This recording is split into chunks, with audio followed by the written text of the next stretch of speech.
Hi, I'm Ashok Khosla, and I bring greetings to you all the way from Development Alternatives in New Delhi, India. My greetings particularly to those among you who have dedicated yourselves to making the world a better place for all. Climate change is one of the biggest threats faced by humankind since the beginning of history. And so is the massive extinction of species that is going on right now, and the disappearance of our forests and fish stocks, and the depletion of our energy and mineral resources. In fact, over the past few months, the biggest issues have been the prices of oil for our cars and food for our stomachs. Things seem to be coming all of a sudden to a head. Our past actions and behavior may already be catching up with us. Your meeting today is about the role of meat in our diets and its impact on the world around us. Let me begin by admitting a bias. I have been a vegetarian for a very long time. In fact, all my life I was born a vegetarian. This was an individual, personal decision, not imposed by religious, family, or other obligations.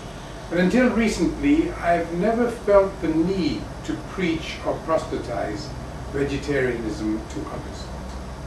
But now, I'm beginning to wonder whether that is right or fair to my fellow humans. You see, eating meat has become very dangerous. It can even kill. It can kill other people, for example, by taking away the resources needed to produce food for them. More than half of US farmland is devoted to beef production. You know, it takes 1 acre to produce 250 pounds of beef. That same acre can produce 40,000 pounds of potatoes, 160 times as much. Meat can kill you. The risk of various types of cancer increases by 3 to 4 times for people who eat meat. If an American has a heart attack, the risk of death is something like 50% for an average person. The risk comes down to 15% if he eats no meat. And it comes down to some 4% if he eats no meat, dairy, or eggs. And meat can kill all of us, our planet, and all life on it. As you all know, the cause of global warming is greenhouse effects from greenhouse gases, carbon dioxide mainly, and methane emissions from fossil fuels, and these are increased greatly in the production of meat. 3 times more fossil fuels are needed to produce meat-centered diets than a meat-free diet. Livestock production uses more than half of all the water used for all purposes in the US. In fact, producing 1 cow needs enough water to float a small ship.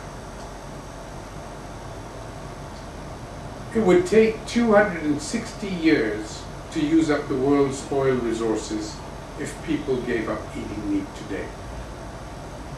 It would take 13 years to exhaust the same world's known oil reserves if every human being started eating meat in the same manner as the US today. This is not a minor issue. Vegetarians can be as healthy and strong as meat eaters. There are well-known sports persons who have done extremely well on vegetarian diets. In fact, David Scott, who was 6 times Ironman triathlon winner, is a vegetarian. And I am still here after 68 years of eating no meat. All in all, I can strongly recommend a meat-free diet. The less demand there is for meat and dairy, the fewer the animals we will produce, the less the greenhouse gases we will emit, global warming and climate change will come down, and it is now up to each one of us to take responsibility for our future. Thank you. Have a very good meeting.